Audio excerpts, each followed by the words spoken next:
안녕하세요. 오늘은 부동산 시장에 큰 파장을 일으키고 있는 그리고 많은 분들이 궁금해하실 만한 매우 중요한 소식을 가지고 왔습니다. 바로 실거주 의무를 지키지 않는 외국인들에게 우리 정부가 강력한 규제의 칼을 빼들었다는 소식인데요. 이로 인해 외국인 토지거래 허가구역, 흔히 외국인 토어제라고 불리는 제도의 시행 이후 외국인들의 수도권 주택 거래가 1년 만에 무려 40%나 감소했다고 합니다. 국토교통부는 이러한 초기 성과에 만족하지 않고 외국인의 주택 투기 방지를 더욱 강화하기 위한 추가적인 조치들을 연이어 발표했습니다. 과연 어떤 내용들이 담겨 있으며 이는 앞으로 우리의 부동산 시장에 어떤 영향을 미칠지 지금부터 자세히 살펴보도록 하겠습니다. 최근 몇 년간 한국 부동산 시장에서 외국인들의 투기성 주택 매수는 뜨거운 감자였습니다. 특히 서울을 포함한 수도권의 주요 핵심 지역에서 투기 목적으로 보이는 주택 매수가 급증하면서 이는 내국인들의 주택 구매를 더욱 어렵게 만들고 시장 전체의 과열을 부추기는 주요 원인 중 하나로 꾸준히 지적되어 왔습니다. 정부는 이러한 심각성을 인지하고 국내 부동산 시장의 안정화와 내국인 실수요자 보호를 위해 외국인 투기 수요를 억제하기 위한 강력한 규제책 마련에 고심해 왔습니다. 그 결과물이 바로 외국인 토지거래 허가구역 지정입니다.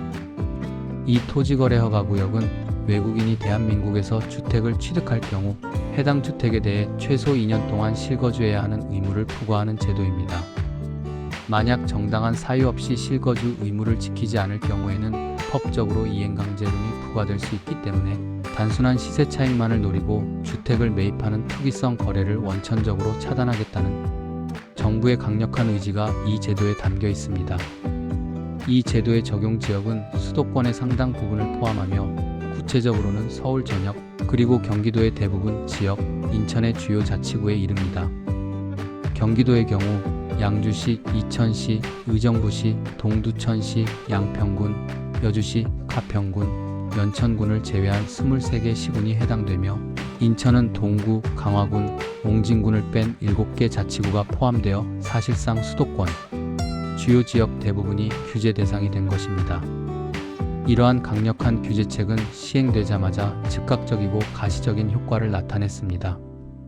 국토교통부가 발표한 최신 자료에 따르면 외국인 토지거래 허가구역 지정 이후 수도권 지역의 외국인 주택 거래는 눈에 띄게 그리고 상당히 큰 폭으로 줄어들었습니다.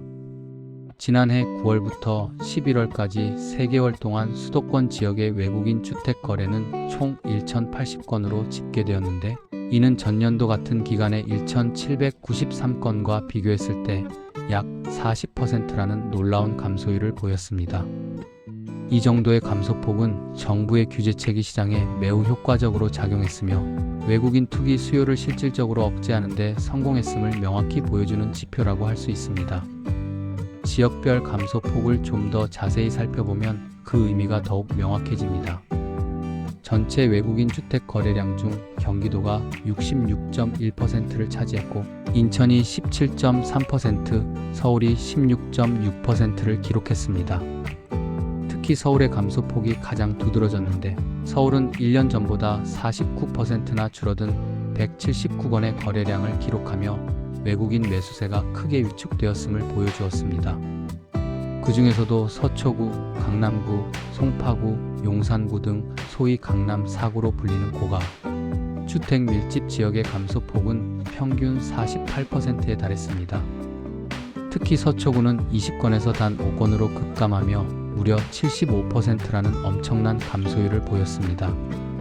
이는 이 지역들이 과거 외국인 투기 수요가 많았던 곳이었음을 반증하는 동시에 이번 규제가 고가 주택 시장의 외국인 매수 심리에 얼마나 큰 영향을 미쳤는지를 극명하게 보여주는 대목입니다. 국적별 외국인 주택 거래 현황도 매우 흥미로운데요. 전체 외국인 주택 거래 중 중국 국적자가 72%인 778건으로 가장 많았고 미국 국적자가 14%인 152건, 캐나다 국적자가 3%인 36건으로 뒤를 이었습니다. 여기서 주목할 점은 특정 국적에만 국한된 현상이 아니라 주요 국적, 외국인들의 거래 건수도 일제히 감소했다는 사실입니다. 중국 국적 외국인의 거래는 지난해 같은 기간보다 39% 감소했으며 미국 국적 외국인의 거래는 41% 감소했습니다. 이는 전반적인 외국인 주택 구매 심리가 위축되었으며 규제의 영향이 광범위하게 미치고 있음을 의미합니다. 더욱이 비거주 외국인의 주택 거래로 간주될 수 있는 위탁 관리인 지정 거래는 최근 3개월간 단 1건에 불과했습니다. 이는 지난해 같은 기간 56건에서 무려 98%나 줄어든 수치입니다. 여기서 위탁 관리인이란 대한민국에 거주하지 않는 외국인이 국내에서 주택을 매입할 때 실거래 조사를 위한 자료 요청 등에 응하기 위해 대신 관리인으로 지정된 이들을 뜻합니다. 위탁 관리인 지정 거래가 거의 사라졌다는 것은 사실상 비거주 외국인의 투기성 매매가 제도적으로 원천 봉쇄되었다는 것을 의미하며 규제의 효과가 매우 강력하고 실질적이었다고 평가할 수 있습니다. 심지어 유일하게 발생한 일건마저도 토지거래 허가구역으로 지정되지 않은 경기도 내 지역에서 이루어진 것이라고 하니 규제의 영향력을 다시 한번 확인할 수 있습니다. 국토교통부는 이러한 긍정적인 초기 성과에 만족하지 않고 외국인의 토지거래 허가구역 내 주택거래 규제를 더욱 강화할 계획입니다. 지난 8월에 지정된 토지거래 허가구역의 효과를 면밀히 검토한 결과 추가적인 제도 보완이 필요하다고 판단한 것입니다. 이에 따라 정부는 부동산 거래 신고법 시행령 개정안을 오늘 공식적으로 공포하고 다가오는 내년 2월 10일부터 시행하기로 했습니다. 이 개정안에는 외국인의 투기성 거래를 더욱 정교하게 차단하기 위한 몇 가지 핵심적인 내용들이 포함되어 있습니다. 첫째, 외국인의 거래 신고 내용이 대폭 확대됩니다. 앞으로 매수자가 외국인일 경우 부동산 거래 신고 시 반드시 체류 자격, 주소, 그리고 183일 이상 거소 여부를 의무적으로 기재해야 합니다. 이는 외국인의 무자격 임대업, 탈세, 그리고 국내에 실거주하지 않는 비거주, 외국인의 대리 거래 등 부동산 시장의 불법적인 요소를 사전에 보다 면밀하게 차단하기 위한 중요한 조치입니다. 정부는 이러한 상세한 정보 파악을 통해 외국인 투기성 거래를 더욱 면밀하게 감시하고 불법적인 행위를 적발하는 데 활용할 계획입니다. 둘째, 토지거래 허가구역 내 주택 거래 시 자금 조달 계획서와 그에 대한 입증 서류 제출이 의무화됩니다. 이 또한 내년 2월 10일부터 시행되는 매우 중요한 변화인데요. 자금 조달 계획서에는 해외 차입금, 예금 조달액, 해외 금융기관명 등 해외 자금 조달 내역을 매우 구체적으로 명시해야 합니다. 더불어 국내 자금 조달 내역도 상세히 기재해야 하는데 여기에는 보증금 승계 여부, 사업 목적 대출 등 모든 자금 출처가 포함됩니다. 이렇게 되면 외국인들이 어떤 자금으로 한국의 주택을 매입하는지 그 출처와 흐름을 매우 투명하게 파악할 수 있게 되어 불법적인 자금 유입이나 투기성 자금의 흐름을 막는 데 결정적인 역할을 할 것으로 기대됩니다. 이러한 일련의 강력한 규제 강화 조치들은 외국인의 부동산 취득에 대한 우리 정부의 확고한 정책적 입장을 명확히 보여줍니다. 외국인들이 한국에서 부동산을 취득하는 것이 법적으로는 가능하지만 실제로는 복잡한 행정 절차, 엄격한 외환 규제, 다양한 세금 문제, 그리고 체류 조건 등 여러 가지 진입 장벽이 존재하는 것이 현실입니다. 이번 규제 강화는 이러한 기존의 장벽들을 더욱 높여 실질적인 거주 목적이 아닌 오직 투기 목적의 거래를 효과적으로 억제하겠다는 정부의 강력한 의지를 담고 있습니다. 이는 국내 부동산 시장의 건전성을 확보하고 우리 국민들의 주거 안정에 기여하려는 정책적 방향성과도 일치합니다. 물론 일각에서는 이번 조치를 넘어 외국인의 부동산 취득을 현재의 신고제에서 아예 허가제로 전환해야 한다는 더욱 강력한 주장도 꾸준히 제기되고 있습니다. 현재는 외국인이 부동산을 취득한 후 30일 이내에 외국인 토지 취득 신고서를 제출하는 신고제 형태로 운영되고 있지만 투기성 거래를 완전히 뿌리 뽑기 위해서는 사전에 정부의 허가를 받아야 하는 허가제가 필요하다는 목소리가 높은 것입니다. 특히 농지법, 산지관리법 등 다른 토지 관련 법규에서는 외국인에게 추가적인 취득 제한이 적용될 수 있음을 고려할 때 주택거래에 대해서도 보다 강력하고 엄격한 허가제가 필요하다는 주장은 설득력을 얻고 있습니다. 하지만 당장은 이번에 발표된 규제들이 시장에 미치는 영향을 면밀히 주시하며 점진적으로 대응할 것으로 보입니다.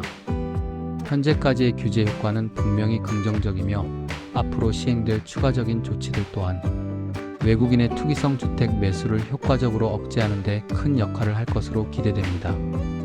정부는 이러한 조치들을 통해 국내 부동산 시장의 투명성과 안정성을 높이고 궁극적으로는 실수요자 중심의 시장을 만들어 나가겠다는 목표를 가지고 있습니다. 그렇다면 외국인 투자자들에게 2025년 이후의 한국 부동산 시장은 어떤 의미를 가질까요? 정부의 강력한 규제 기조가 지속적으로 이어지는 만큼 단순히 시세 차익만을 노리는 투기성 투자는 앞으로 더욱 어려워질 것입니다. 하지만 실거주 목적이나 장기적인 관점에서 한국 부동산 투자를 고려하는 외국인들에게는 여전히 기회가 존재할 수 있습니다. 예를 들어 부산이나 인천과 같은 지역은 부동산 산업이 지속적으로 성장하는 주요 항구 도시이자 서울에 인접한 관문 도시로서 신규 개발 및 산업 부동산 성장이 기대되는 잠재력 있는 곳으로 꼽히기도 합니다. 그러나 이러한 지역들에서 주택을 취득하더라도 기본적인 규제와 절차를 철저히 지켜야 한다는 점은 변함이 없음을 명심해야 합니다. 결론적으로 이번 정부의 조치는 단순히 외국인만을 규제하려는 것이 아닙니다. 이는 한국 부동산 시장의 근본적인 건전성을 확보하고 주택이 투기 수단이 아닌 국민들의 보편적인 주거 공간으로서의 역할을 충실히 수행하도록 만들며 특히 내국인 실수요자들을 보호하려는 큰 그림의 일환으로 해석될 수 있습니다. 지속 가능하고 안정적인 부동산 시장을 만들기 위한 정부의 노력과 정책적 방향성에 앞으로도 많은 관심과 귀추가 주목됩니다. 오늘 준비한 소식은 여기까지입니다. 이처럼 중요한 부동산 시장 변화에 대한 정보가 여러분의 투자, 판단과 미래 계획에 많은 도움이 되셨기를 바랍니다. 다음에도 더 유익하고 알찬 정보로 다시 찾아뵙겠습니다. 시청해주셔서 진심으로 감사합니다.